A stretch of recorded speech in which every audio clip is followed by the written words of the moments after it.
محترم حضرات،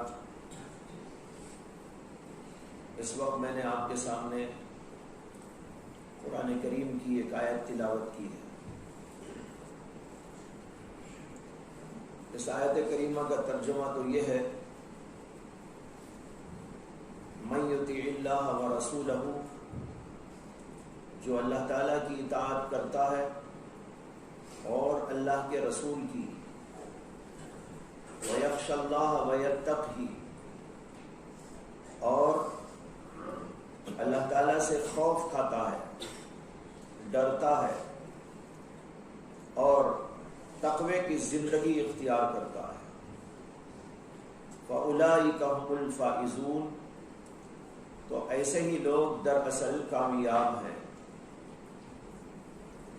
اس آیت کریمہ میں اللہ تعالیٰ نے کامیاب لوگوں کے کچھ اصول بتائے ہیں۔ کون لوگ کامیاب ہیں؟ 4 باتیں اس کے اندر بیان کی گئی۔ پہلی بات اللہ کی اطاعت، دوسری بات اللہ کے رسول کی اطاعت، اور تیسری بات اللہ تعالیٰ سے ڈرنا اور خوف کھانا، اور چوتھی بات تقوی کی زندگی اختیار کرنا۔ جو لوگ یہ 4 کام کرتے ہیں، اللہ فرماتے ہیں کہ وہ لوگ کامیاب ہیں۔ یہ تو آیت کریمہ کا ترجمہ اور اس کا ماحصل ہے، لیکن غور کرنے کی بات یہ ہے کہ اس آیت میں جو پہلی 2 باتیں ہیں وہ مقصود ہیں، یعنی اللہ یہ بتانا چاہتے ہیں کہ کامیاب انسان صرف وہ ہیں جو اللہ اور اللہ کے رسول صلی اللہ علیہ وسلم کی اطاعت کرتے ہیں۔ یہ 2 بنیادی چیزیں ہیں اور اصل مقصود کلام یہی ہے کہ جو اللہ اور اللہ کے رسول کی اطاعت کرتا ہے وہ کامیاب ہے۔ لیکن اس پہ سوال پیدا ہوتا ہے کہ اللہ اور اللہ کے رسول کی اطاعت ہم کرنا چاہیں تو اس کا طریقہ کیا ہے، یا یوں کہیے کہ اس کے لیے ہمیں آگے بڑھانے والی کون سی چیز ہے، یا اس کے لیے سبب کیا بنتا ہے۔ اللہ نے آگے وَيَخْشَى جو لفظ فرمایا ہے، اس میں اس کا جواب ہے وَيَخْشَى اللَّهَ، یعنی جو اللہ اور اللہ کے رسول کی اطاعت کرنا چاہتا ہے تو اس کے لیے لازم ہے، ضروری ہے کہ وہ اللہ سے ڈر اور خوف اپنے اندر پیدا کرے۔ جس کے دل میں اللہ کا ڈر اور اللہ کا خوف آ جاتا ہے، وہ اطاعت خداوندی اور اطاعت رسول خود بخود کرنے لگتا ہے۔ اس لیے فرمایا وَيَخْشَى اللَّهَ۔ اس کے بعد ایک اور لفظ آیا ہے وَيَتَّقْهِ، یہ دراصل خشیت اور خوف کا لازمہ اور اس کا ثمرہ ہے۔ یہ بتا رہے ہیں کہ جو لوگ اللہ تبارک و تعالیٰ سے ڈرتے ہیں ان کی زندگیوں میں تقوی داخل ہو جاتا ہے۔ اس طرح یہ کل 4 چیزیں ہیں، 4 میں سے 2 اصلی چیزیں ہیں، مقصود اعظم ہے اللہ کی اطاعت اور اللہ کے رسول صلی اللہ علیہ وسلم کی اطاعت۔ لیکن اطاعت خداوندی اور اطاعت رسول اس وقت ہوتی ہے جب دل کے اندر اللہ کا ڈر اور خوف پیدا ہوتا ہے، اور جب اللہ کا ڈر اور خوف پیدا ہو جاتا ہے تو پھر اس کا لازمی نتیجہ ہوتا ہے کہ انسان کی زندگی کے اندر تقوی پیدا ہو جاتا ہے۔ جب اس طرح یہ 4 چیزیں جمع ہو جاتی ہیں، وَأُولَئِكَ هُمُ الْفَائِزُونَ، تو ایسے لوگ کامیاب ہوتے ہیں اللہ کی نگاہ میں۔ جب آپ نے یہ بات سمجھ لی اور اس پر نگاہ ڈال لی، تو اب میں جو عرض کرنا چاہتا ہوں وہ یہ ہے کہ اس آیت سے معلوم ہوتا ہے کہ ہمیں اللہ کی اور اللہ کے رسول کی اطاعت والی زندگی گزارنا اسی وقت میں ہو سکتا ہے جب ہمارے دلوں میں اللہ کا ڈر ہو۔ یہ ڈر، خوف، خشیت بنیادی چیز ہے. یہ انسان کو ابھارتی ہے نیکی کے کاموں کے کرنے پر، برائیوں سے بچنے پر. اس لیے یہ فرمایا گیا وَيَخْشَ اللَّهَ. اور جب انسان کے دل میں اللہ کا ڈر اور خوف آ جاتا ہے تو اس کی زندگی میں تقوی آ جاتا ہے. ایک ہے خشیت اور ایک ہے تقوی. خشیت کے معنی تو ہے اللہ کا ڈر، اور تقوی کے معنی ہے ایسی زندگی کرنا کہ قدم کو پھونک پھونک کر رکھتا جائے، قدم کو پھونک پھونک کر رکھے، آنکھ اٹھاتے وقت، زبان چلاتے وقت، ہاتھ اٹھاتے وقت، پیر چلاتے وقت اور کچھ بھی کام کرتے وقت بہت غور و فکر کے ساتھ کہ یہ کروں کہ نہ کروں، یہ جائز ہے کہ ناجائز، یہ اچھا ہے کہ برا، یہ سوچ سوچ کر کرنا، اس کو کہتے ہیں تقوی کی زندگی. یہ کب پیدا ہوتا ہے؟ جب انسان کے دل کے اندر خوف آ جاتا ہے، خشیت آ جاتی ہے. خوف اور خشیت کا لازمی نتیجہ یہ ہوتا ہے کہ اس کی زندگی کے اندر تقوی و طہارت پیدا ہو جاتی ہے اور وہ قدم کو پھونک پھونک کر رکھنا شروع کر دیتا ہے. اس سے یہ بھی سمجھ میں آ گیا کہ خشیت اور تقوی ایک نہیں ہے.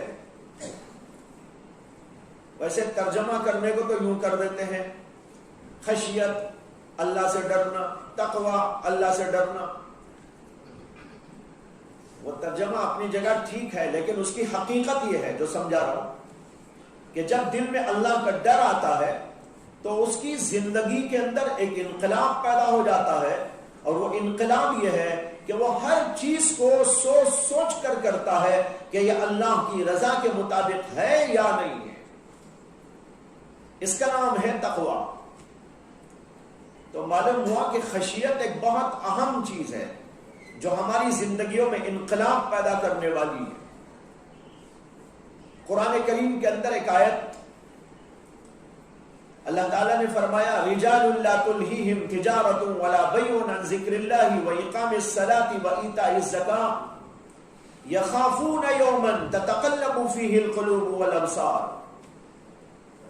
یہ آیت بھی بڑی قابل غور ہے. اللہ تعالیٰ فرماتے ہیں رجال، اللہ کے ایسے بندے ہیں، لا تلہیہم تجارت ولا بیع عن ذکر اللہ، جن کو ان کی خرید و فروخت اور ان کی تجارت بالفاظ دیگر ان کو دنیا کے دھندے اور دنیا کے مسائل اللہ کے ذکر سے غافل نہیں ہونے دیتے. وہ اللہ کو یاد رکھ کر زندگی کرتے، تجارت میں بھی، کاروبار میں بھی، گھر میں بھی، باہر میں بھی، ہر جگہ پر وہ اللہ کو یاد کرتے ہوئے زندگی کرتے ہیں. اور نماز سے بھی ان کو یہ بیع و تجارت غافل نہیں کرتی. زکوٰۃ کی ادائیگی سے یہ بیع و تجارت ان کو غافل ہونے نہیں دیتی. یہ کہتے ہوئے اگلے لفظ میں اللہ تعالیٰ کہتے ہیں یخافون، جیسے کہ علماء جانتے ہیں، طلباء جانتے ہیں، یہ یخافون حال واقع ہو رہا ہے، یہ حال بیان کیا جا رہا ہے. اس حالت میں کہ وہ قیامت کے دن سے ڈرتے رہتے ہیں. یخافون یوما تتقلب فیہ القلوب والابصار، اس سے مراد قیامت کا دن ہے. وہ قیامت کے دن سے ڈرتے رہتے ہیں. اس میں قابل غور بات یہ ہے کہ اللہ تعالیٰ نے پہلے تو یہ فرمایا کہ یہ ایسے بندے ہیں، اللہ کے نیک بندے، جن کو دنیا کی تجارت، بیع و شراء، خرید و فروخت اللہ سے غافل نہیں ہونے دیتی، نماز سے غافل ہونے نہیں دیتی، اللہ کے حکم کے مطابق زکوٰۃ دینے سے غافل ہونے نہیں دیتی. ان بندوں کی خصوصی صفت یہ ہے یخافون، وہ ڈرتے رہتے ہیں. معلوم ہوا ڈرتے رہنے سے یہ اچھے عمل ان سے صادر ہو رہے. خوف خشیت ان کے دل میں ہونے کی وجہ سے، یہ حال ان کے اوپر طاری ہونے کی وجہ سے، یہ حال ہے نا، جملہ حالیہ ہے. جب یہ حال انسان کا بن جاتا ہے، یہ حال اس کے اوپر طاری ہو جاتا ہے، وہ ڈرتا رہتا ہے، خوف کھاتا رہتا ہے، اللہ سے بھی ڈرتا ہے، اور اللہ کے ڈر کی وجہ سے قیامت کے دن سے بھی ڈرتا ہے۔ یہ میں نے قصداً اس لیے کہا کہ قیامت کا دن اصلاً ڈرنے کی کوئی چیز نہیں ہے، اصل ڈرنا تو اللہ سے ہے، اس لیے کہ وہاں اللہ کی پکڑ ہو سکتی ہے، تو اصل ڈر تو اللہ ہی کا ہے۔ تو اللہ سے ڈرتے ہیں اور اللہ کے ڈر کی وجہ سے قیامت سے خوف کھاتے ہیں۔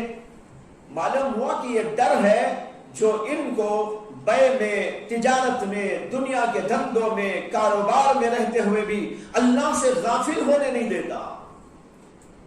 اس سے خود سمجھ میں آیا کہ یہ حال اپنے اوپر طاری کر لینے سے انسان اللہ کی اطاعت، اللہ کے رسول کی اطاعت کر سکتا ہے۔ اگر یہ حال انسان کے اوپر نہیں طاری ہوا تو اس کے لیے اطاعت خداوندی اور اطاعت رسول بہت مشکل ہے۔ جب آپ نے یہ دو باتیں سمجھ لی، دو آیات کی روشنی میں، اور یہ بات واضح ہو گئی کہ ہمیں اللہ اور اللہ کے رسول کی اطاعت کے مطابق زندگی گزارنے کے لیے ایک بہت اہم چیز چاہیے، وہ ہے اللہ کا خوف، کہ وہ اللہ کا خوف ہمارا حال بن جائے، ہر وقت اسی حال کے اندر رہیں، کھاتے ہوئے بھی، پیتے ہوئے بھی، بات چیت کرتے ہوئے بھی، کاروبار کرتے ہوئے بھی، دنیا کی مصروفیات میں لگے ہوئے بھی ہمارے دلوں میں اللہ کا ڈر پیدا ہو جائے۔ تو یہ ایک ایسی چیز ہے جس سے انسان کی زندگی اللہ کی اطاعت اور اللہ کے رسول کی اطاعت میں اچھی طرح آگے بڑھ سکتی ہے۔ اگر یہ خوف دلوں میں نہیں ہے تو پھر یہ بات حاصل نہیں ہو سکتی۔ ہو سکتا ہے کہ بولنے پر ایک دفعہ نماز پڑھ لے، لیکن اندر خوف نہیں ہے، اس وجہ سے دوسری دفعہ نماز نہیں پڑھے گا۔ کسی کے سامنے ہو تو پڑھ لے گا، لیکن سامنے نہ ہو تو نہیں پڑھے گا۔ اسی طریقے پر مختلف اعمال، مختلف عبادات، مختلف نیکیاں، اللہ کا ڈر اس کے دل کے اندر آ گیا ہے تو اسے کسی کو بولنے کی ضرورت نہیں پڑے گی، خود بخود چلتا رہے گا، آگے بڑھتا رہے گا، اللہ کے احکام کی اطاعت اور فرمانبرداری کرتا رہے گا۔ یہ دل کے اندر خوف نہیں آیا تو بھائی اپنی زندگی سدھر نہیں سکتی، بن نہیں سکتی۔ میرا ٹاپک آج کا یہی ہے، یہ تمہیدی باتیں عرض کی تاکہ قرآن کی آیت کو سمجھا جا سکے۔ دو آیتوں کو آپ کے سامنے رکھ کر ان کی حقیقت کو واضح کیا گیا اور ان کی تشریح آپ کے سامنے کر کے بتایا کہ خوف خداوندی ہے جس کی وجہ سے انسان کی زندگی کے اندر اطاعت خداوندی داخل ہوتی ہے، اطاعت رسول داخل ہوتی ہے، اور شریعت کے مطابق وہ زندگی کرنے کے لیے تیار ہوتا ہے، اور اس کی پوری زندگی تقوی و طہارت سے لبریز ہو جاتی ہے۔ معلوم ہوا کہ یہ خوف اپنے دلوں میں پیدا کرنے کی ضرورت ہے۔ جب یہ خوف آ جاتا ہے تو اس کے آثار کیا ہیں؟ اللہ تعالیٰ نے ایک اس کا اثر بتایا، وَيَتَّقْهِ، انسان کے اندر تقوی آ جاتا ہے۔ جب اللہ کا خوف دل میں آتا ہے تو پھر اللہ کے خوف کی وجہ سے زندگی میں تقوی طاری ہو جاتا ہے۔ تقوی کی حقیقت کیا ہے؟ حضرت مولانا علی میاں صاحب ندوی نور اللہ مرقدہ نے اس کا بڑا عجیب ترجمہ کیا ہے۔ انہوں نے فرمایا تقوی کا ترجمہ ہے لحاظ کرنا۔ کیا کرنا؟ لحاظ کرنا۔ جیسے ہم کہتے ہیں بھائی باپ کا لحاظ کرو، ماں کا لحاظ کرو، استاد کا لحاظ کرو، شیخ کا لحاظ کرو، بڑے بیٹھے ہیں ذرا لحاظ کرو۔ اب وہ لحاظ ایک ایسا لفظ ہے جو ہر جگہ ایک عجیب مفہوم دیتا رہتا ہے، اس کی کوئی خاص چیز ہم نہیں بیان کر سکتے، ہر جگہ پر اپنا ایک نیا مفہوم وہ دیتا رہتا ہے۔ جب اللہ کے بارے میں کہتے ہیں اللہ سے تقوی اختیار کرو تو مطلب ہے اللہ کا لحاظ کرو۔ باپ کا لحاظ کرتے ہو، ماں کا لحاظ کرتے ہو، ماں کا لحاظ کرتے ہیں تو اس کے سامنے زور سے نہیں بولتے، باپ کا لحاظ کرتے ہیں تو اس کے سامنے ٹانگیں نہیں پسارتے، جب کسی بڑے کا لحاظ کرتے ہیں تو اس کی اطاعت اور فرمانبرداری کرتے ہیں، جب کسی کا لحاظ کرتے ہیں تو اس کی نافرمانی نہیں کی جاتی بلکہ اس کا لحاظ کرتے ہوئے اس کی اطاعت کرتے ہیں اور اس کی نافرمانی سے بچتے ہیں، اور ایسی ایسی چیزوں سے بھی بچتے ہیں جو بچنے کی بھی نہیں ہوتی لیکن لحاظ میں چھوڑ دیتے ہیں۔ کیوں؟ اس لیے کہ لحاظ، باپ کا لحاظ۔ سگریٹ پینا جائز ہے ناجائز ایک الگ مسئلہ، تھوڑی دیر کے لیے مان لیجئے کہ جائز ہے، تھوڑی دیر کے لیے مان لیجئے سگریٹ پینا جائز ہے، لیکن ابا جی کے سامنے پیئیں گے؟ نہیں پیئیں گے۔ کیوں؟ لحاظ، یعنی جسے آپ جائز بھی سمجھتے ہیں اس کام کو بھی لحاظ میں چھوڑ دیتے ہیں، یہ ہوتا ہے لحاظ۔ اسی طرح اللہ کا لحاظ کرتے ہوئے زندگی کرنے کا نام ہے تقوی۔ کیا پیارا ترجمہ کیا ہے، بہت مناسب ترجمہ کیا ہے حضرت مولانا ابو الحسن علی ندوی نور اللہ مرقدہ۔ عام طور پر اس کا ترجمہ کرتے ہیں ڈرنا، لیکن ڈرنا اس کا کچھ زیادہ اچھا ترجمہ نہیں ہے، بہترین ترجمہ یہ ہے لحاظ کرنا۔ اصل میں تقوی کے معنی آتے ہیں بچنا، تقوی کے معنی ہی عربی لغت میں آپ دیکھیں گے تو یہی ملے گا، بچنا، یعنی ایسی چیز سے بچنا جو اللہ کو پسند نہیں، اللہ کے رسول کو پسند نہیں، اور وہ ناپسندیدگی بھی کئی طرح کی ہوتی ہے، ایک بڑے درجے کی ناپسندیدگی اور ایک درمیانی درجے کی ناپسندیدہ بات اور ایک ادنا درجے کی ناپسندیدہ بات۔ ان تمام چیزوں سے بچتے رہنے کا نام دراصل تقوی ہے۔ ایک دفعہ حضرت امیر المؤمنین عمر بن خطاب رضی اللہ عنہ کے دربار میں حضرت ابی بن کعب رضی اللہ عنہ تشریف لائے، تو حضرت امیر المؤمنین نے ان سے کہا کہ ابی یہ بتاؤ کہ تقوی کسے کہتے ہیں؟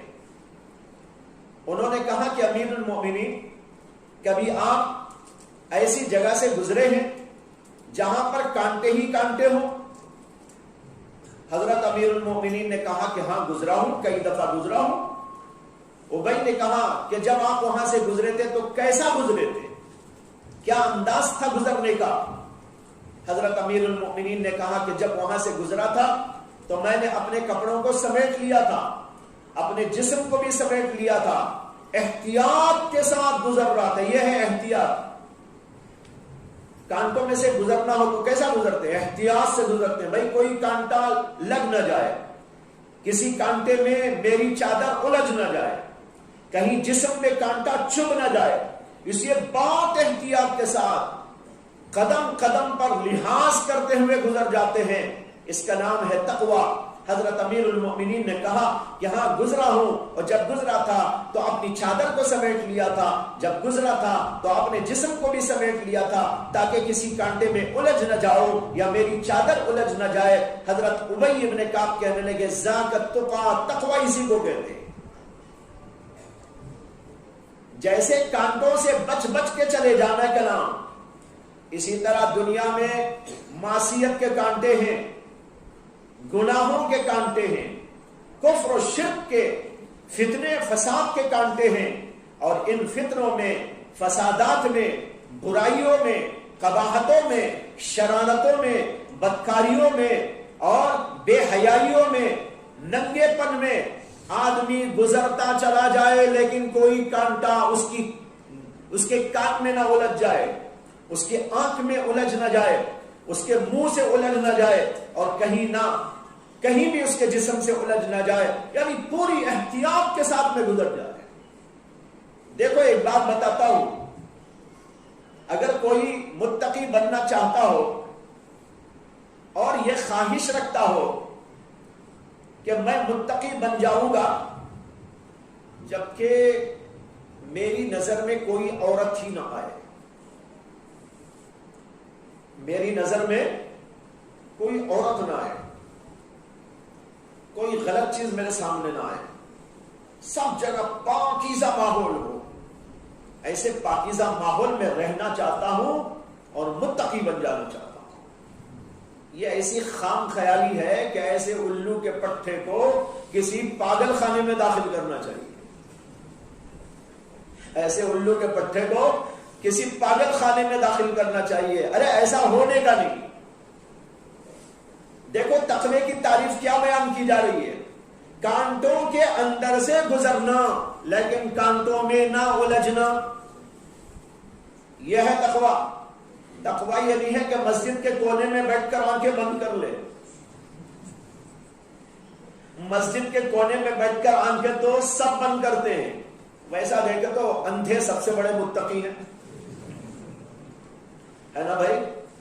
اندھے جو لوگ ہوتے ہیں نا وہ کبھی آنکھ سے گناہ کرتے ہیں نہیں، متقی ہو گئے. ایسا نہیں ہے.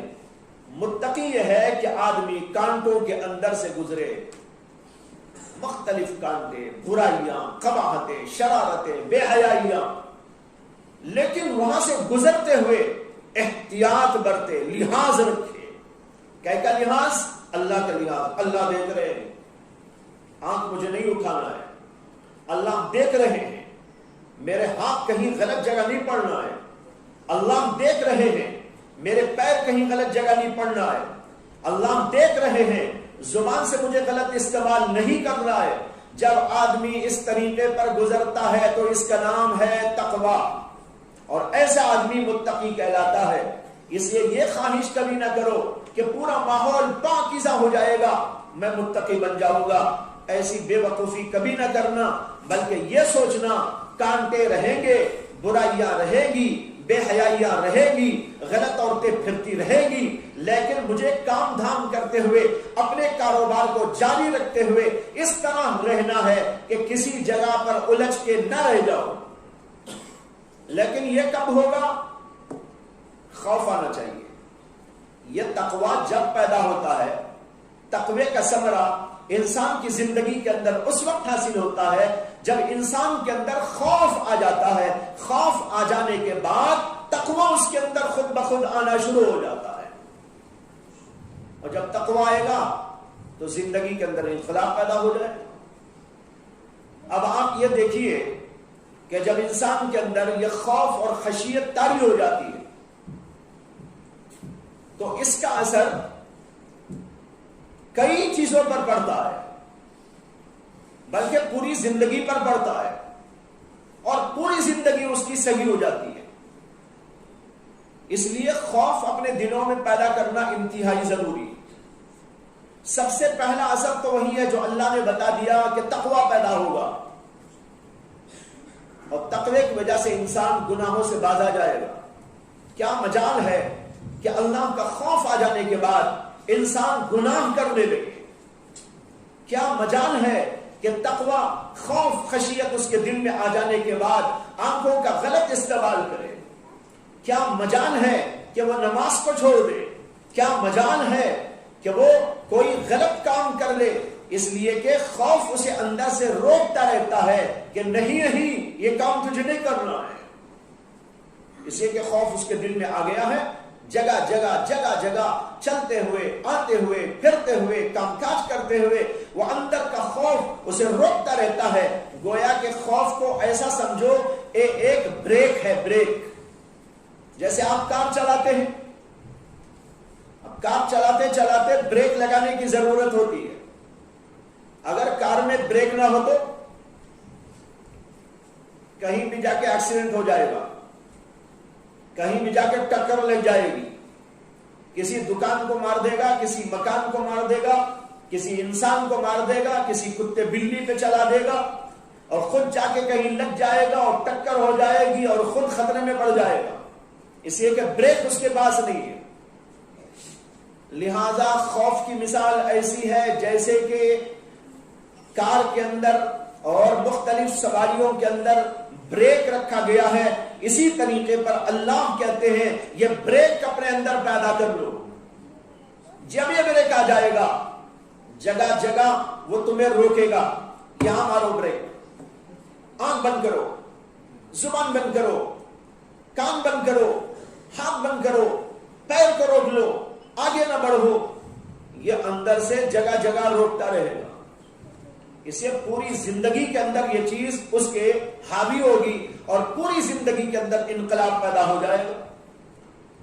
سب سے پہلی بات تو میں نے عرض کی کہ گناہ سے بچے گا جس کا نام ہے تقوی، بچنا. ایسا بچے گا کہ اسے خود پتہ نہ چلے گا کہ میں کیسا بچ گیا. کہتے ہیں کہ ایک بزرگ تھے جن کا نام تھا مشکی پیر. مشکی پیر ان کو اس لیے کہتے تھے کہ ان کے جسم سے مشک و عنبر کی خوشبو پھوٹا کرتی. بڑھاپے کے زمانے میں بھی زندگی بھر خوشبو آتی رہی. ایک بار کسی نے ان سے پوچھا کہ آپ کون سا عطر لگاتے ہیں؟ میں نے بہت تلاش کیا لیکن کہیں ایسا عطر نہیں ملا جیسے آپ لگاتے ہیں. مجھے اگر پتہ مل جائے تو میں وہاں جا کے خرید لوں. انہوں نے کہا میں کوئی نہیں لگاتا عطر. اس کو اور بھی تعجب ہوا کہ عطر تو آپ نہیں لگاتے لیکن خوشبو آ رہی ہے. انہوں نے کہا کہ یہ خوشبو قدرتی خوشبو ہے جو میرے جسم سے نکلتی ہے. پھر اس کے بعد انہوں نے قصہ سنایا. انہوں نے کہا میری جوانی کے زمانے میں، جوانوں خیال کرو، اپنی جوانی کا لحاظ کرو، جوانی میں اللہ کا لحاظ کرو. وہ کہتے ہیں کہ میری جوانی کا ذکر زمانی کا زمانہ تھا، اللہ نے خوبصورتی عطا کی تھی. میں چلا جا رہا تھا، راستے میں ایک جگہ پر ایک گھر پر ایک عورت دروازہ کھولے کھڑی ہوئی تھی. اس نے میرے جاتے ہوئے مجھ کو دیکھ کر آواز دی کہ ذرا ادھر آؤ. کہتے ہیں کہ میں سمجھا کوئی ضرورت پڑ گئی ہوگی، کچھ لانا ہوگا، عورت بلا رہی ہے. کہتے ہیں کہ میں گیا تو اس نے کہا اندر آؤ. تو میں اندر گیا تو اس نے دروازہ کھٹ سے بند کر دیا اور مجھ سے کہنے لگی کہ میری خواہش پوری کرو. غلط خواہش کا اظہار. کہتے ہیں کہ میں نے اسے بہت سمجھایا، اللہ کا ڈر بتایا، آخرت کا ڈر پیدا کرنے کی کوشش کی، جہنم کی سزاؤں کا تذکرہ کیا، لیکن کسی چیز کا اس کے اوپر اثر نہ ہوا. اور وہ کہنے لگی اگر تم میری بات نہیں مانتے تو میں دروازہ کھول کر لوگوں سے کہہ دوں گی کہ تم میرے سے غلط کام کرنے میرے گھر میں آ گئے. اب یہ ایسا کٹھن مرحلہ تھا کہ اگر اس کی مانتے ہیں تو اللہ ناراض، اللہ کا لحاظ ہے ان کو، اور اگر اس کی نہیں مانتے تو وہ لوگوں سے کہے گی کہ میں غلط کام کرنے اس کے گھر میں آیا. اب گھر کے اندر ہیں یہ لوگ تو یہی سمجھیں گے کہ بھائی مولانا کو کیا ضرورت پڑ گئی تھی، اندر کیوں چلے گئے. سب یہی کہیں گے کہ ہاں کوئی بات ہے، لوگوں کو کیا خبر ہوتی ہے. کہتے ہیں کہ مجھے بڑا عجیب ہوا، ڈر ہوا، خوف ہوا. ایک طرف اللہ کا خوف، دوسری طرف اپنی بے عزتی کا بھی لحاظ. کہتے ہیں کہ میں نے اللہ سے دل میں دعا کی کہ اللہ میں تجھ کو ناراض کرنا نہیں چاہتا، میں تیری نافرمانی کرنا نہیں چاہتا. یہ بندی غلط کام کی طرف مجھے دعوت دے رہی ہے اور نہ مانوں تو غلط مجھے دھمکی دے رہی ہے. ایسے موقع پر آپ کی ذات کے سوا مجھے بچانے والی کوئی ذات نہیں ہے. غیب سے میری مدد فرما اور مجھ کو بچا لی. دعا دل میں کی. اللہ تو دل کی بھی سنتے ہیں. جب دعا سے فارغ ہوئے دل میں اچانک ایک بات آ گئی. انہوں نے کہا اس عورت سے کہ تھوڑی دیر انتظار کرو، میں ذرا استنجا خانے جانا چاہتا ہوں، پاکی صفائی کرنا چاہتا ہوں. وہ سمجھی کہ یہ میری بات مان گئے ہیں. لے جا کے بیت الخلا دکھایا، ٹوائلٹ. اس زمانے کے جو ٹوائلٹ ہوتے تھے وہ آج کی زمانے کی طرح نہیں تھے، بلکہ جو گندگی غلاظت پڑتی تھی وہ نیچے پڑی رہتی تھی. ٹوکریوں میں اٹھا کے باہر لے جا کر ڈالا جاتا تھا. آپ نے بھی بعض جگہ دیکھا ہوگا، اب بھی گاؤں دیہاتوں میں بعض جگہ مل جائیں گے آپ کو ایسے بیت الخلا. ڈرینیج سسٹم بڑے بڑے شہروں میں تو ہوتا ہے. لیکن چھوٹے چھوٹے گاؤں میں آج بھی بعض جگہ پر وہ صورت آپ کو نہیں ملے گی، وہ ملے گی پرانی والی۔ کہتے ہیں کہ میں بیت الخلا گیا، جانے کے بعد اللہ نے میرے دل میں ڈالا تھا جو کچھ گندگی و غلاظت ہے اس کو اٹھا کر اپنے جسم کے اوپر مل لو۔ جتنا پاخانہ پڑا ہوا تھا، پتہ نہیں کس کس کا تھا، وہ اٹھا کر انہوں نے اپنے کپڑوں پر مل لیا، سر پہ مل لیا، منہ پہ مل لیا، پورے جسم پر مل لیا، اور پھر اس کے بعد باہر نکل گیا ہے۔ جب باہر آئے تو اس عورت نے دیکھا، دیکھتے ہی اس نے کہا یہ تو پاگل معلوم ہوتا ہے، یہ تو پاگل معلوم ہوتا ہے۔ فوراً دروازہ کھول دیا، دروازہ کھول کے کہنے لگی چلو چلو چلو باہر چلو، دیوانہ ہے، پاگل ہے۔ انہوں نے اللہ کا شکر ادا کیا کہ میں دیوانہ ہوں، اللہ کا دیوانہ۔ ایک ہوتا ہے جس کی عقل زائل ہو جائے وہ دیوانہ، اور ایک وہ ہوتا ہے جو اللہ کے واسطے ہو جاتا ہے سب کچھ، وہ اللہ کا دیوانہ۔ یہ اللہ کے دیوانے وہاں سے نکلے، کہتے ہیں کہ باہر نکلا تو لوگ تعجب سے دیکھنے لگے، بعضوں نے سمجھا کہ پاگل ہے، کسی نے پتھر مار دیا، کسی نے گالی دے دی، کسی نے تانا کس دیا، لوگ دیکھ دیکھ کے ہنسنے لگے۔ لیکن میں اللہ کا شکر ادا کرتا رہا، اے اللہ تیرا شکر ہے کہ مجھے آپ نے ایک مصیبت میں تو مبتلا کیا لیکن معصیت میں مبتلا نہیں کیا۔ ایک ہے مصیبت اور ایک ہے معصیت۔ مصیبت میں انسان مبتلا ہوتا ہے تو درجے بلند ہوتے ہیں، معصیت میں مبتلا ہوتا ہے تو اللہ کی نگاہ میں گر جاتا ہے۔ تو مصیبت میں گرفتار ہوئے تو کیا پریشانی ہے، اللہ کے درجے ہی ملیں گے۔ کہتے ہیں کہ میں دوڑتے ہوئے جا رہا تھا، لوگ ہنس رہے تھے، مذاق اڑا رہے تھے، کوئی کچھ بول رہا تھا، کوئی کچھ بول رہا تھا، لیکن اللہ کا شکر ادا کرتے کرتے میں اپنے گھر پہنچا۔ وہاں پر جا کر میں نے نہایا دھویا، اور نہا دھو کر جب باہر نکلا تو میرے جسم سے مشک و عنبر کی خوشبو پھوٹنے لگی، اور جو اس دن میرے جسم میں آئی آج تک ختم نہیں ہوئی۔ کہنے لگے کہ یہ اس کی برکت ہے۔ دیکھو بھائیو، یہ واقعہ میں نے اس لیے سنایا کہ جب اللہ کا خوف دل میں آ جاتا ہے، تقویٰ کیسے آتا ہے، اور یہ بھی معلوم ہوا کہ جب اللہ کا ڈر آ کر انسان گناہوں سے بچنے پر تل جاتا ہے، اللہ کس طرح راستے پیدا کر دیتے ہیں۔ اس میں ان کے درجے بھی بڑھ گئے، گناہ سے بچ بھی گئے۔ اگر کوئی کہنے لگے کہ اللہ چاہتے تو کوئی ایسا بھی راستہ پیدا کر سکتے تھے کہ ان کو یہ پاخانہ لگا کر لوگوں میں ہنسی مذاق کا موقع نہ ملتا۔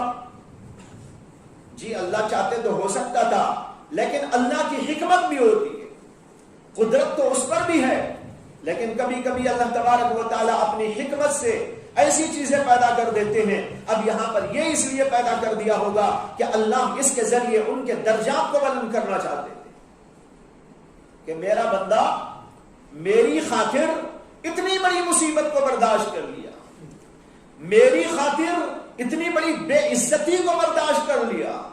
دیکھو بے عزتی ہوئی کہ نہ ہوئی، لوگ ہنس رہے تھے، مذاق اڑا رہے تھے، یہ کیا ہے وہ کیا ہے، لیکن اس کی وجہ سے ان کے درجات ہی بڑے ہیں۔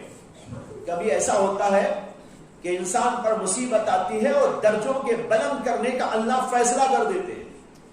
حضرت مولانا رشید احمد گنگوہی رحمت اللہ علیہ، ان سے ایک آدمی نے کچھ سوال کیا تھا کوے کے بارے میں، کوا حلال ہے یا حرام۔ انہوں نے اس کا فتویٰ لکھا، ایک آدھ سطر میں تھا، وہ حلال ہے، اتنا سا تھا فتویٰ۔ اب وہ فتویٰ نکلا تو بعض ان کے مخالفین نے بڑا اڑایا، ہنگامہ برپا کر دیا، گالیوں کی بوچھار کر دی، ہر جگہ پر اسی ٹاپک پر بحث۔ حضرت مولانا رشید احمد گنگوہی رحمت اللہ علیہ فرماتے ہیں مجھے نہیں معلوم تھا فتویٰ لکھنے سے پہلے کہ مجھ ناکارے کو اللہ اتنا اونچا مقام دینا چاہتے ہیں۔ فتویٰ لکھنے سے پہلے معلوم نہیں تھا، لکھنے کے بعد جو صورتحال پیدا ہوئی مجھے اللہ نے دل میں بات ڈالی کہ تیرے درجات کہاں سے کہاں تک بلند ہو گئے۔ تو دیکھو مصیبت آتی ہے تو درجے بلند ہو جاتے ہیں. تو یہ اشکال کا جواب دے رہا تھا کہ اللہ چاہتے تو دوسرا بھی طریقہ تھا, راستہ تھا, لیکن اللہ نے اس لیے ایسا کیا ہوگا کہ ان کے درجات کو بلند کرنا. تو اس طریقے پر انسان کے دل میں جب خوف آتا ہے وہ گناہوں سے بچ جاتا ہے, اور ہر قسم کے گناہوں سے بچتا ہے. یہ ایک ہی قسم کے گناہ نہیں, 50 قسم کے گناہ ہوتے ہیں, ظاہری گناہ, باطنی گناہ, ہر قسم کے گناہوں سے انسان بچنا شروع کر دیتا ہے. اس لیے اگر کوئی گناہوں سے بچنا چاہتا ہو تو اس کو اپنے دل کے اندر خوف خدا پیدا کر لینا ہے, جس کا نام ہے خشیت. دوسرا اثر خوف اور خشیت کا یہ ہے کہ اس کی عبادات پر بھی اس کا اثر پڑتا ہے, اس کے معاملات پر بھی اس کا اثر پڑتا ہے, اس کی معاشرت پر بھی اثر پڑتا ہے, اس کے اخلاق پر بھی اثر پڑتا ہے. دین کے مختلف شعبے ہیں. عبادات دین کا ایک شعبہ, معاشرت دین کا ایک شعبہ, اخلاق دین کا ایک شعبہ, معاملات یہ دین کا ایک شعبہ. خوف خدا بندی کا اثر تمام شعبوں پر پڑتا ہے. جب عبادات پر اس کا اثر پڑتا ہے تو انسان میں اخلاص پیدا ہو جاتا ہے. اللہ کو ڈر کر وہ غیر اللہ کے لیے کیوں عبادت کرے گا؟ جس کے دل میں اللہ کا ڈر ہوگا وہ نماز پڑھے گا تو اللہ کی خوشنودی کے لیے پڑھے گا, اللہ کی رضا کے لیے پڑھے گا. اس کے اندر یہ بات بھی پیدا ہوگی کہ نماز پڑھوں, عبادت کروں تو بالکل ٹھیک انداز کی نماز پڑھوں, اس سے کہ اللہ کا ڈر ہے اس کے دل میں. اگر وہ غلط سلک اٹھ کے نماز پڑھ دے اسے خوف ہوگا, اللہ پکڑ کر سکتے. یہ کیا نماز, یہ بے ڈھنگی نماز. آج ہماری نمازوں کا حال جو بے حال ہو گیا ہے اس کی بنیادی وجہ یہ بھی ہے کہ ہمارے دلوں میں خوف نہیں. اگر خوف آ جائے نماز بھی ہم ڈھنگ سے پڑھیں گے. خوف آئے گا کہ اگر میں نے نماز غلط انداز پر پڑھی. حدیث میں آتا ہے کہ اللہ کے نبی صلی اللہ علیہ وسلم نے فرمایا بعض بندے نماز پڑھتے ہیں اور ان کی نماز ان کے منہ پر دے ماری جاتی ہے. نہ خشوع ہے, نہ خضوع ہے, نہ اخلاص ہے, اور جھکنے اٹھنے میں جلدی مچا رہے ہیں, مرغی جیسے ٹھون مارتی ہو ایسا سجدہ کر رہے ہیں, رکوع جلدی جلدی کر رہے ہیں. اس طریقے پر نماز میں چوری کرتے. اللہ کے نبی صلی اللہ علیہ وسلم نے فرمایا نماز میں بعض لوگ چوری کرتے. صحابہ کو تعجب ہوا, انہوں نے پوچھا کہ یا رسول اللہ نماز میں چوری کیا؟ آپ نے فرمایا نماز کے اندر چوری یہ ہے نہ سجدہ ڈھنگ کا کرے, رکوع ڈھنگ کا کرے, مرغی جیسے ٹھون مارتی ہے ایسے مار کے اڑ جائے. یہ ہے نماز جس کے اندر چوری کرتا ہے آدمی. تو جس کے دل میں اللہ کا خوف ہوگا وہ کیسی نماز پڑھے گا؟ شاندار نماز, بڑی جاندار نماز. کہتے ہیں کہ حضرت حاتم اسم رحمت اللہ علیہ بہت بڑے بزرگ گزرے, ان سے پوچھنے والے نے پوچھا کہ نماز کیسے پڑھنا چاہیے. انہوں نے کہا کہ نماز پڑھو تو ایسا پڑھو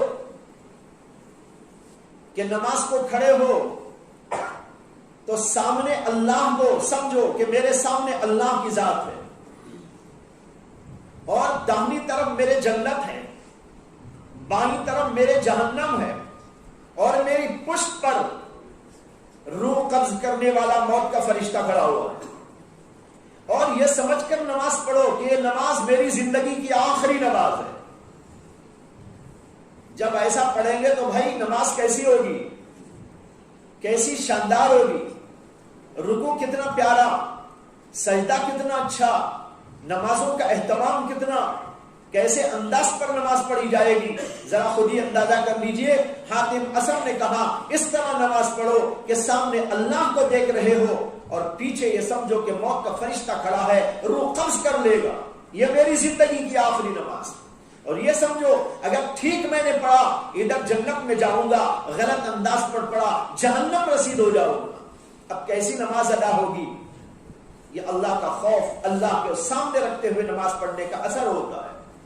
تو اس لیے میں عرض کر رہا تھا کہ خوف کا اور خشیت کا اثر ہر چیز میں ہوتا ہے, یہاں تک کہ عبادت کے اندر بھی ہوتا ہے. اب دیکھو عبادت کا یہ اثر, خوف کا یہ اثر عبادت میں آ گیا. اور اگر یہ خوف نہیں ہوگا تو الٹی سیدھی جیسی چاہے نماز پڑھ کر آدمی نکلنا شروع کر دے گا. آج عام طور پر جو ہماری نمازوں کے اندر فطور ہے، قصور ہے، اس کی وجہ یہ بھی ہے کہ ہمارے دلوں کے اندر اللہ کا ڈر اور اللہ کا خوف اور خشیت موجود نہیں ہے. لہذا ہم لوگ الٹی سیدھی نماز پڑھ کے چلے جاتے ہیں، اور پھر اس نماز کے اوپر تمنا اور آرزو یہ ہوتی ہے کہ اللہ اس کو ضرور قبول کر لے. ہماری مثال تو اس آدمی کی سی ہے جس کا واقعہ مولانا رومی نے لکھا ہے، جلال الدین رومی نے اپنی مثنوی شریف کے اندر. کہتے ہیں کہ بغداد کے علاقے میں ایک دفعہ بڑا قحط پڑا، اور اس قحط کی وجہ سے کئی مہینوں تک بارش نہیں ہوئی. کھیتیاں سوکھ گئی، تالاب سوکھ گئے، چشمے سوکھ گئے، نالے سوکھ گئے. لوگ بہت پریشان حال تھے. کہتے ہیں کہ ایک دیہات میں ایک دیہاتی رہتا تھا. اس کے گھر کے سامنے ایک چھوٹا سا گڑھا تھا، اور کبھی بہت پہلے جب بارشیں ہوئی تھی تو وہاں پانی ٹھہر گیا تھا. انتہائی گدلا، گندا، مچھر اڑ رہے تھے، بدبو آ گئی تھی. اس کے دل میں ایک بات آ گئی. اس وقت اس نے کہا کہ قحط کا زمانہ ہے، پانی کی بڑی قلت ہے، بادشاہ کے ہاں بھی قلت ہوگی، لہذا اس پانی کو ذرا چھان کر ایک گھڑے میں ڈال کر میں بادشاہ کے پاس تحفے کے طور پر پیش کر دوں تو ہو سکتا مجھے کچھ انعام مل جائے. گدلا وہ گندا پانی، اس کو گھڑے میں ڈالا. بیوی سے کہا تو اس نے حامی بھر لی. دونوں نے مل کر وہ پانی ایک گھڑے میں ڈالا، چھان چھان کے ڈالا. اس کے بعد اس کو اوپر سے پیک کر دیا. اس کے بعد بیوی سے کہا کہ میرے سر پہ رکھ دینا. اس کو اٹھا کے وہاں سے لے گیا. دیہات سے شہر بغداد کو پہنچا. جب وہاں پر پہنچا، بادشاہ کے دربار میں جانے کے لیے اس کے محل کے پاس میں گیا، اور لوگوں سے کہنے لگا کہ مجھے بادشاہ سے ملنا ہے. لوگوں نے کہا، سیکیورٹی فورسز نے، کہ بھائی تم نہیں جا سکتے بادشاہ کے پاس. کیسے جا سکتے ہو؟ لیکن اس نے ایسی لجاجت اور ایسے انداز پر ان لوگوں سے کہا کہ تم میری بات بادشاہ تک پہنچا دو، میں اس کے لیے ایک تحفہ لے کے آیا ہوں، میں اپنے ہاتھوں سے بادشاہ کو تحفہ دینا چاہتا ہوں. اب اس کے اصرار پر لوگوں نے بادشاہ تک بات پہنچائی. بادشاہ نے کہا، ایسا بھی کوئی آدمی ہے دیہاتی ہمارے لیے تحفہ لایا ہے؟ اچھا خیر، چلو بلاؤ اسے. اس کو بلا لیا گیا، بادشاہ کے سامنے بٹھا دیا گیا. بادشاہ کو اس نے سلام کر کے گھڑا پیش کیا اور کہا کہ حضور، ہر جگہ پر قحط پڑا ہوا ہے، ہر آدمی پریشان حال ہے، آپ بھی پانی کے سلسلے میں پریشان ہوں گے، اس لیے میرے دل میں خیال آیا کہ ہمارے ہاں ایک ذرا سا پانی تھا، وہ پانی آپ کے لیے گھڑے میں لا کے پیش کر دوں، ہو سکتا آپ کے کچھ کام آ جائے، اس لیے گھڑے میں پانی لایا. بادشاہ نے کہا اپنے خادم سے کہ بھائی اس کا گھڑا اتارو، کھولو. اس میں گندی بو آ رہی تھی.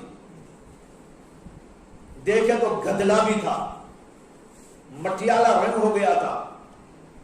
بادشاہ نے اپنے خادم سے کہا کہ یہ گھڑا اٹھا کے لے جاؤ اور ہمارے تحائف خانے میں رکھ دینا، جہاں تحفے رکھے جاتے ہیں. اور پھر حکم دیا کہ ہماری طرف سے ایک گھڑا بھر کر اس کو اشرفیاں دے دینا. اس کی تو زندگی بن گئی.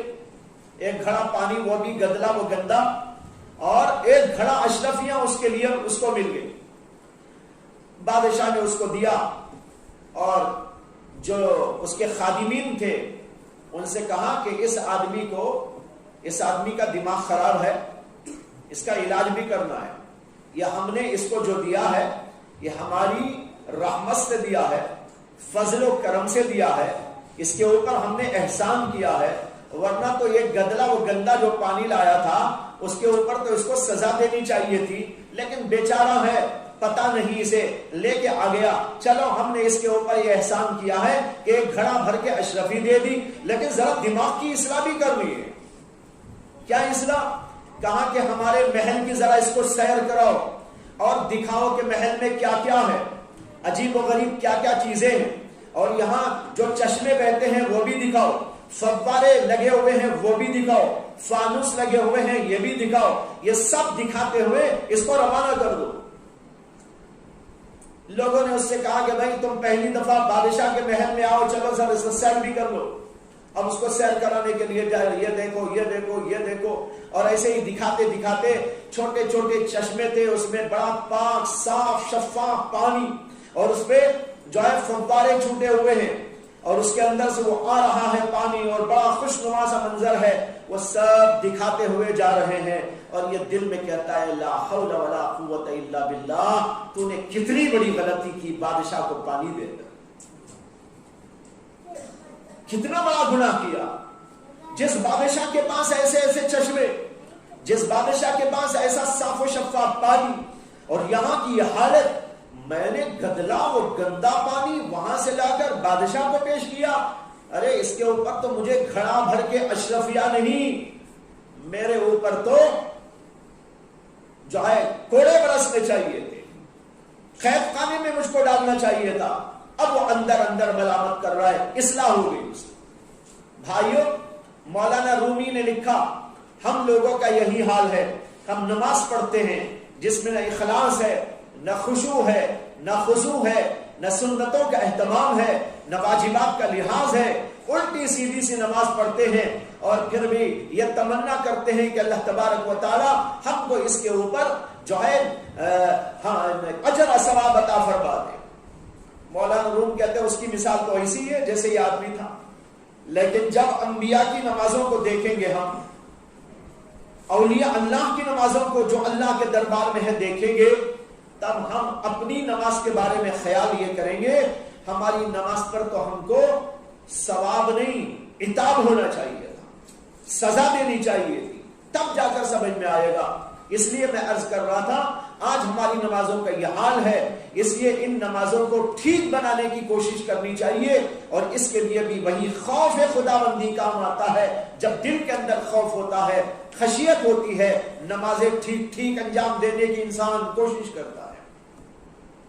دوسری بات، معاملات، خوف کا اثر معاملات پر بھی پڑتا ہے۔ آج عام طور پر لوگوں کے معاملات بہت خراب ہیں، کسی کی کوئی چیز لے لیا تو واپس نہیں کرتا، حلال و حرام کی تمیز نہیں کرتا، عاریتن کوئی چیز لیا تو واپس ہی نہیں کرتا، قرض لیا تو اسے دینے کا نام نہیں لیتا، اور کبھی وعدے پر وعدے وعدے پر وعدے وعدے پر وعدے کرتا چلا جاتا ہے۔ صبح دیتا ہوں، شام میں دیتا ہوں، کل دیتا ہوں، ایک ہفتے کے بعد دیتا ہوں۔ حدیث میں بھی آتا ہے کہ نبی اکرم صلی اللہ علیہ وسلم کے بارے میں کہ اللہ کے نبی علیہ السلام بہت زیادہ یہ دعا پڑھا کرتے تھے، اللہم انی اعوذ بک من المأثم والمغرم، اے اللہ میں گناہ سے اور قرض کے بوجھ سے پناہ مانگتا ہوں۔ مغرم کے معنی قرض سے پناہ مانگتا ہوں۔ حدیث میں ہے کہ اللہ کے نبی کثرت کے ساتھ یہ دعا پڑھتے تھے۔ ایک صحابی نے پوچھ لیا کہ یا رسول اللہ، میں آپ کو دیکھتا ہوں کہ بڑی کثرت کے ساتھ آپ یہ دعا پڑھتے ہیں، مغرم سے یعنی قرض کے بوجھ سے پناہ مانگتے رہتے ہیں، اس کی کیا وجہ ہے؟ اللہ کے نبی صلی اللہ علیہ وسلم نے فرمایا کہ بھائی اس کی وجہ یہ ہے کہ جب آدمی کسی کا قرض لے لیتا ہے تو اس کے بعد میں وہ جب بولتا ہے تو جھوٹ بولتا ہے، وعدہ کرتا ہے تو وعدہ خلافی کرتا ہے۔ دیکھ رہے ہیں اللہ کے نبی صلی اللہ علیہ وسلم کہہ رہے ہیں یہ اس لیے میں پناہ مانگتا ہوں قرض سے کہ جب آدمی قرض لے لیتا ہے تو جب بولتا ہے تو جھوٹ بولتا ہے، وعدہ کرتا ہے تو وعدہ خلافی کرتا ہے، اب و تب کرتے کرتے گزارتا رہتا ہے۔ اللہ کے نبی کہتے ہیں اس لیے میں پناہ مانگتا ہوں۔ لیکن آج لوگوں کا حال یہ ہے کہ قرض لیتے ہیں، ادا نہیں کرتے، اور بہت سارے لوگ ایسے ہیں ماشاءاللہ 5 وقتہ نماز پڑھتے ہیں، تہجد بھی پڑھتے ہیں، اور سنتوں کا اہتمام کرتے ہیں، ذکر اور وظیفے بھی خوب پڑھتے ہیں، لیکن اسی کے ساتھ ساتھ معاملات میں بڑے کچے، معاملات کے اندر بڑے کچے. کسی کی کوئی چیز لے لی تو واپس نہیں کرتے، قرض لے لیا تو واپس نہیں کرتے. علماء لکھتے ہیں کہ اگر کسی نے کسی سے کوئی چیز عاریتاً لی کہ بھائی کل میں دے دوں گا، تو کل اسے واپس کرنا ضروری ہے. بعض وقت لینے کی ضرورت پڑ جاتی ہے، کتاب لے لیتا ہے، طالب علم کسی اور کی کتاب لے لیا، ایک عالم کسی اور کی کتاب لے لیا، ٹھیک، لیکن جو وعدہ ہے کل دے دوں گا، پرسوں دے دوں گا، اس وعدے کو نبھانا ہے. یہ ہے معاملات. معاملات میں یہ بھی ہے کہ جہاں خدمت کرتا ہے، مدرسہ ہو، مسجد ہو یا اور کوئی، تو وہاں کے اصول کے مطابق کام کرے، وہاں پابندی جاری رکھے. اگر اس کے اندر کوتاہی کرتا ہے تو وہ بھی معاملات کی کوتاہی میں داخل ہے. بعض لوگ سابقین یہ سمجھتے ہیں کہ ہم ذکر کر رہے ہیں، اذکار کر رہے ہیں، وظیفے پڑھ رہے ہیں، تلاوت کر رہے ہیں، تہجد پڑھ رہے ہیں، لیکن اس کے ساتھ ساتھ اس کے اندر ان کے اندر بڑی کمی ہوتی ہے. اس لیے شریعت کے اندر یہ بھی ہے، بلکہ بعض علماء نے تو یہاں تک لکھا اصل تصوف یہ ہے، اصل سلوک یہ ہے کہ آدمی معاملات کے اندر پکا ہو جائے. امام محمد رحمت اللہ علیہ سے کسی نے عرض کیا کہ حضرت آپ نے اتنی کتابیں لکھی ہیں.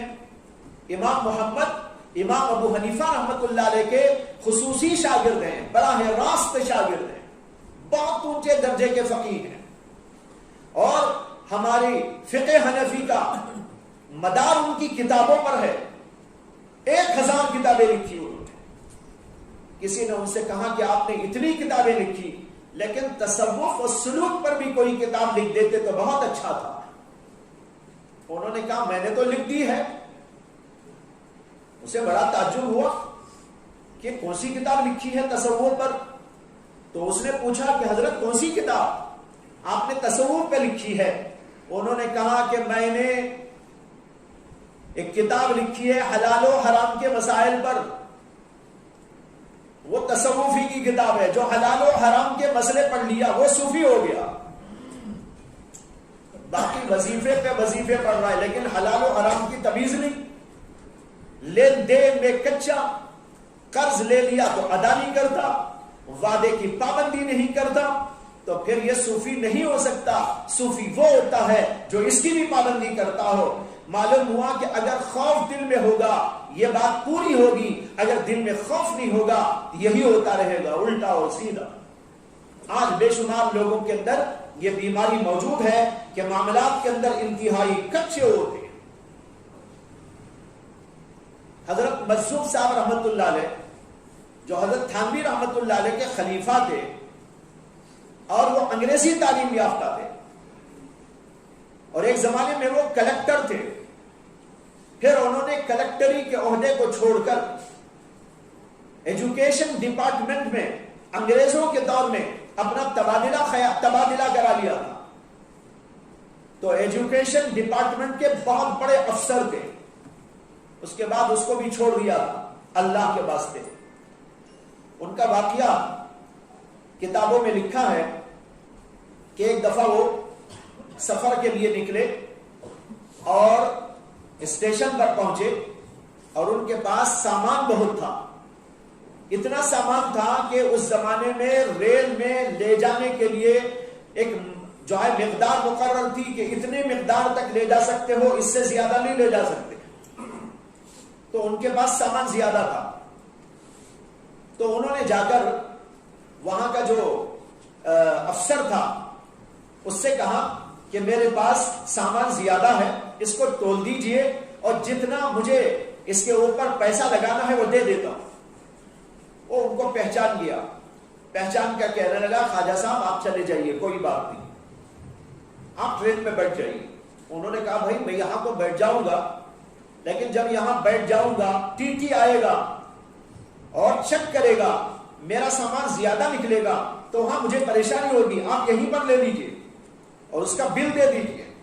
اس نے کہا نہیں میں ٹی ٹی سے بول دوں گا کہ آپ کو نہ پوچھے. انہوں نے کہا یہ ٹی ٹی یہاں اتر جائے گا آگے کے اسٹیشن پر، وہاں دوسرا ٹی ٹی آئے گا، تب کیا ہوگا؟ انہوں نے کہا یہ ٹی ٹی اس ٹی ٹی کو بول دے گا، یہ ٹی ٹی اس ٹی ٹی کو بول دے گا کہ آپ کو کچھ نہ تعرض کرے۔ انہوں نے کہا اچھا پھر اس کے بعد؟ اس کے بعد کیا آپ کا تو اسٹیشن آ جائے گا، اتر جائیے؟ انہوں نے کہا نہیں میرا اسٹیشن تو ابھی نہیں آئے گا۔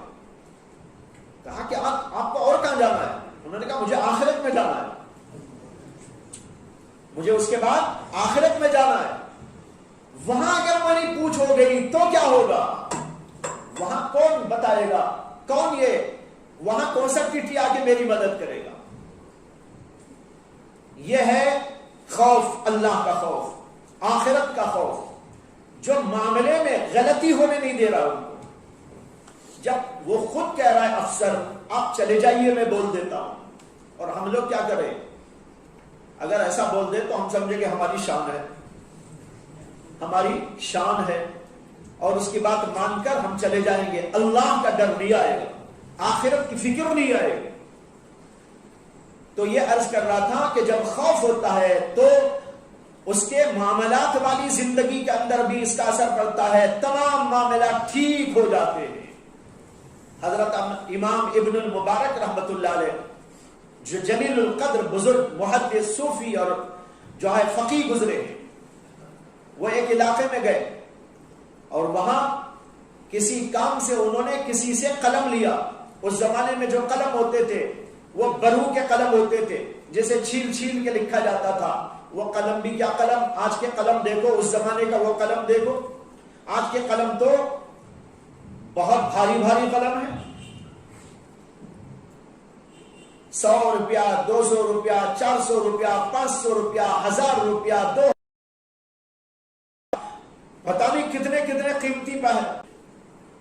تو کسی سے انہوں نے برو کا قلم لیا، کچھ لکھنا تھا، لکھنے کے بعد بھول کر اپنے بیگ میں انہوں نے اس کو رکھ لیا، دینا انہیں یاد نہیں آیا، یہاں تک کہ واپس آ گئے اپنے وطن۔